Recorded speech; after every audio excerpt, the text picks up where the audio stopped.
அதிகாரம் 5. உங்களில் உள்ள மூப்பருக்கு உடன் மூப்பனும் கிறிஸ்துவின் பாடுகளுக்கு சாட்சியும் இனி வெளிப்படும் மகிமைக்கு பங்காளியுமாய் இருக்கிற நான் புத்தி சொல்லுகிறது என்னவென்றால், உங்களிடத்தில் உள்ள தேவனுடைய மந்தையை நீங்கள் மேய்த்து கட்டாயமாய் அல்ல, மனப்பூர்வமாயும் அவலட்சணமான ஆதாயத்திற்காக அல்ல, உற்சாக மனதோடும் சுதந்திரத்தை இருமாப்பாய் ஆளுகிறவர்களாக அல்ல, மந்தைக்கு மாதிரிகளாகவும் கண்காணிப்பு செய்யுங்கள். அப்படி செய்தால் பிரதான மேய்ப்பர் வெளிப்படும் போது மகிமையுள்ள வாடாத கிரீடத்தை பெறுவீர்கள். அந்தபடி இளைஞரே, மூப்பருக்கு கீழ்ப்படியுங்கள். நீங்கள் எல்லாரும் ஒருவருக்கொருவர் கீழ்ப்படிந்து மனத்தாழ்மையை அணிந்து கொள்ளுங்கள். பெருமை உள்ளவர்களுக்கு தேவன் எதிர்த்து நிற்கிறார், தாழ்மை உள்ளவர்களுக்கோ கிருபை அளிக்கிறார். ஆகையால் ஏற்ற காலத்திலே தேவன் உங்களை உயர்த்தும்படிக்கு அவருடைய பலத்த கைக்குள் அடங்கியிருங்கள்.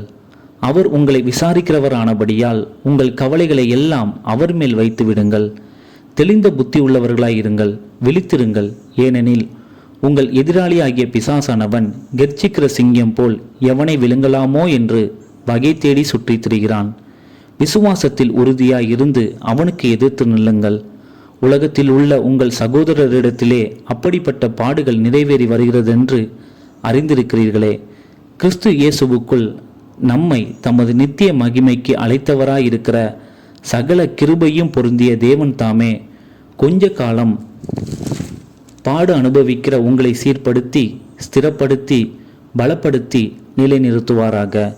அவருக்கே மகிமையும் வல்லமையும் சதா காலங்களிலும் உண்டாயிருப்பதாக. ஆமேன். உங்களுக்கு புத்தி சொல்லும்படிக்கும் நீங்கள் நிலை கொண்டு நிற்கிற கிருபை தேவனுடைய மெய்யான கிருபைதான் என்று சாட்சியிடும்படிக்கும் நான் சுருக்கமாய் உங்களுக்கு எழுதி எனக்கு தோன்றுகிறபடி உண்மையுள்ள சகோதரனாகிய சில்வானுவின் கையிலே கொடுத்து அனுப்பியிருக்கிறேன்.